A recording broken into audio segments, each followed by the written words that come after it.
Well, it's time to change the oil in the old Kia Sportage. So first thing I want to do is get up underneath it and get the drain plug out.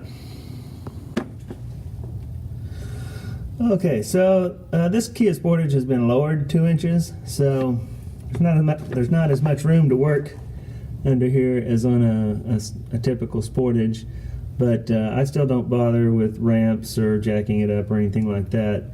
The drain plug is on the oil pan, which of course is on the bottom of the engine. So, and there's our pan ready to collect the oil when it comes out there. So all you need to do is just chuck in your 19mm socket, or you can use 3/4 inch and loosen that out and let the oil flow. Before that, though, you want to take your remove your oil plug up here so that you've got airflow, and that'll let it flow out good. I like to use this little socket right here. It has this special design, hopefully you can see it, that prevents it from rounding off the corner on bolts a little better. Also, it's a nice short one, so I don't have to be concerned about putting the oil plug back in too tightly as much. So we'll get that done, and then we'll move along to the next step. Alright, so we've got the oil draining out of the engine there. We've got our drain plug out. I'm just going to set it on this magnet. It's a pretty strong magnet. And what that'll do is just magnetize the drain plug over time, and it'll make it more likely to collect any kind of metal shavings that might be in the oil. And that's a good way to know, if something's wrong, if you're getting some metal shavings. But I don't see any on that one. And the next thing we're going to do is take this battery out, because the oil filter is way down in there. So we're going to get the battery out. That'll give us some better access to that. And I'll be back shortly to show you the results of that. Okay, so taking the battery out is just as simple as taking off a couple of bolts here, and then I've got a battery post terminal wrench here. I've converted this, the factory Kia Sportage is a top post, and I've converted this to a side post, so it's going to be a little different, but basically the same function. Just take your cables off and then hold down and pull the battery out. Okay, so we've got our battery out. There's our battery tray right there, and there's our little oil filter down in there. Typically I change the oil when the vehicle's warmed up so that it flows a little better, but because of the way this filter is situated, it's better if you just do it while it's cold, because when you unscrew that, the bottom side of the filter is going to be facing down and some oil is going to dump out of it, and it's going to have a lot more oil in it if the engine's warm. And you can see I've also put a little pad down there below it. You can use an old rag or a sponge or whatever, just in case there's still some oil in there. Just keeps from making a mess all over your garage floor and getting all over the bottom of the engine and things like that. So typically, I try not to put these things on too tight, so I'll just wear these, put these grip gloves on, and I can just reach down in there and unscrew it, and hopefully that's what I'll be able to do this time. Of course, you can use an oil filter wrench if you need to, but hopefully I won't need to. Okay, so we got our little oil filter out, and that's what it looks like. This model is equipped with the oil cooler, so if they don't have that feature, it's not going to look exactly like that. And as you can see, there was, even though the vehicle sat overnight, there was still some oil that dripped out onto my paper towel there. If you do have the oil cooler, one thing I like to do is tighten, check the tightness on that the large nut that you can see there, because that will work loose, and they'll also develop a leak below them at some time to time, and you'll have to replace that gasket. But the method for tightening that down would be a whole nother video. It's a pretty large socket, and I use 3 different extensions with universal joints to get in there and tighten that nut down. But you might just check it every now and then. You'll need to do it. There's our oil filter, and so I'll clean this up. Of course, I got oil on both my hands somehow, so we'll clean all that up, and then we'll get our new filter on. Alright, so we got our oil filter off, and on my last change I used a Purolator Boss, which as far as I can tell worked fine. This time I'll be using the Mobile One M110, but they were running a special at the parts store, and I got this STP filter free, so I thought I'd take a look at it anyway. There's 2 different numbers. The box says 6607, the filter says 7317.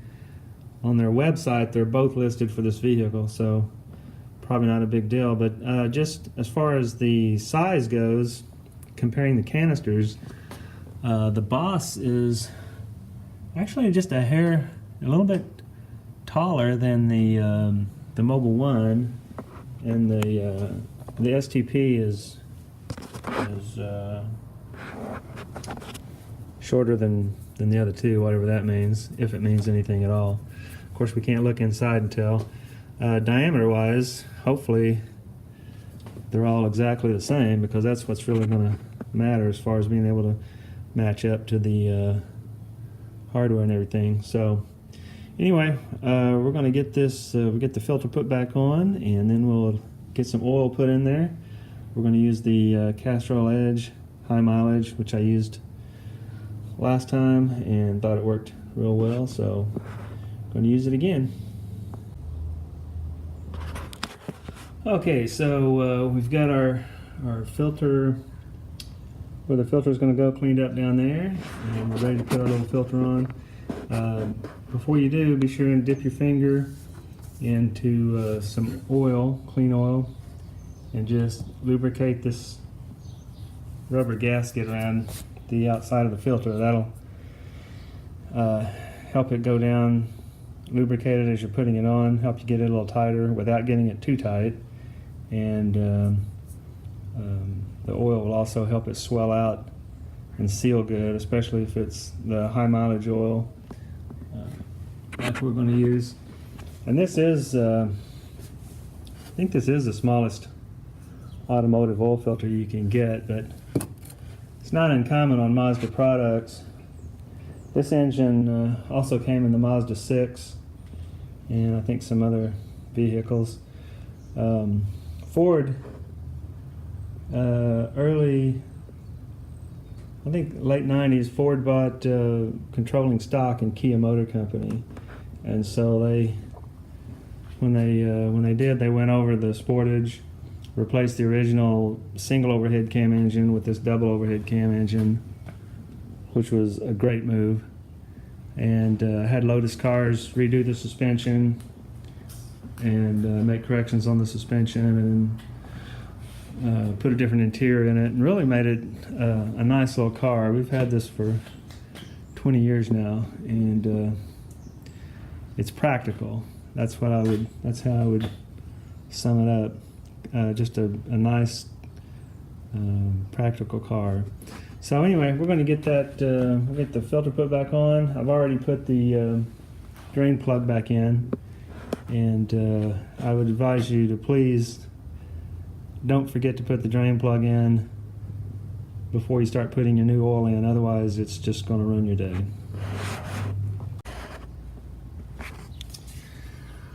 Alright, so there it is. You just want to spin it on hand tight. You can use a rubber glove if you want to get a little extra grip, but you don't want to get it too tight, because that's just going to make it harder to get off when you need to, and it really just needs to be snug for a proper fit. Also, when you're doing this, I don't know if you can see it there, but your fuel filter where is it? Yeah, okay, there it is. The little gadget with the hose coming out of it there. This is a good time to change your fuel filter also, but I just changed it, so the last change, so it's not time to do that. But next time we might also do a video on that. It's pretty simple. You just use your they make a little fuel line tool that breaks the connection there, and then it's a little tough getting it on the back part of it, so what you can do is just undo it on the frame. About a foot down the hose there is another connection, so a lot easier to do it that way. And you also notice I have my battery terminals locked back well out of play, so when I go to put the battery back in and I go to hook the cables back up, I don't want one to accidentally connect and cause a spark, and sometimes that will ruin your day also. So we'll get the battery back in it and put the oil in it. This vehicle holds 4.6 quarts, and this jug holds 5 quarts. So what we'll need to do is just use this handy dandy little scale here on the back that tells you how much is left in it, and we'll just put in about 4 quarts and then check it and see if we need to, because you don't know how accurate these things are. You don't want to put too much oil in, that's for sure. So we'll just put a funnel in there and fill it up, and it's handy that they stuck with the God's measurement system, the quarts and gallons, so that we don't have to know how many kilometers are in here or anything like that. So that makes it real easy. Okay, so I decided to check the snugness of that large nut that holds the oil cooler down, and this is what you'll need: a 30 millimeter deep well and a long extension, and that's plenty good just to check the tightness. If you go to put it on from having it off, you'll probably want to use another short extension with a swivel in it, just so you have more movement and you can get it down on there. It's a pretty long-winded nut. So anyway, thought I'd do that, and about to get the oil put in. Okay, so here's our used oil, and this mat is what I put under the pan when I go to change the oil, because when you get old like me, it's painful to crawl around under cars. So using this rubber mat, all I have to do is put the pan on it, slide it up underneath there.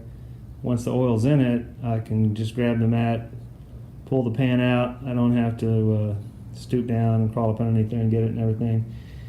So it's a lot easier. And there's the filter next to it. I was wearing a disposable vinyl glove when I took it out, so I just pushed the vinyl glove down over it and sealed it off, make sure I don't get oil everywhere.